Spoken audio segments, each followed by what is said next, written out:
হায় হায়, এটা সাগর থেকে কি পেলাম দেখেন তো। জানি অনেকেই বলতে পারছেন না, দাঁড়ান দেখাচ্ছি। এটা হচ্ছে ছোট কাঁকড়া। সেদিন গিয়েছিলাম সবাই মিলে সাগরে গোসল করতে।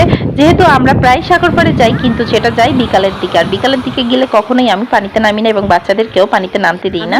তো সেদিন গিয়েছিলাম কিন্তু আমরা সকালের দিকে। সকালে যাওয়ার উদ্দেশ্যটাই কিন্তু ছিল পানিতে নামার, গোসল করার। কারণ আমার বাড়ি থেকে যেহেতু অনেক মেহমান এসেছিল, সবাই খুলনা থেকে কক্সবাজার বেড়াতে এসেছিল, তো সবাইকে নিয়ে গিয়েছিলাম যাতে সবাই একটু গোসল করতে পারে। আর বিকালের দিকে গেলে এটা সাধারণত হয় না, বাচ্চাদের ঠান্ডা লেগে যায়। সেদিন পানিতে নামার পর ঢেউয়ের সাথে এত পরিমাণ ছোট ছোট কাঁকড়া আসছিল, যেটা দেখে কিন্তু বাচ্চাদের খুব শখ হচ্ছিল যে কাঁকড়াগুলো ধরবে এবং বোতলে ভরে কয়েকটা কাঁকড়া বাড়িতে নিয়ে যাবে। তো যাই হোক, যদিও এটা ধরা উচিত না, তারপরেও বাচ্চারা অনেক শখ করেছে। আর সবসময় যেহেতু পানিতে নামতে দিই না, তো সেদিন কিন্তু ওরা ইচ্ছা মতো আর কি পানিতে নেমে গোসল করেছে এবং কিছু কাঁকড়াও ধরেছে, এই যে যেগুলো আমরা বোতলে ভরে নিয়েছি।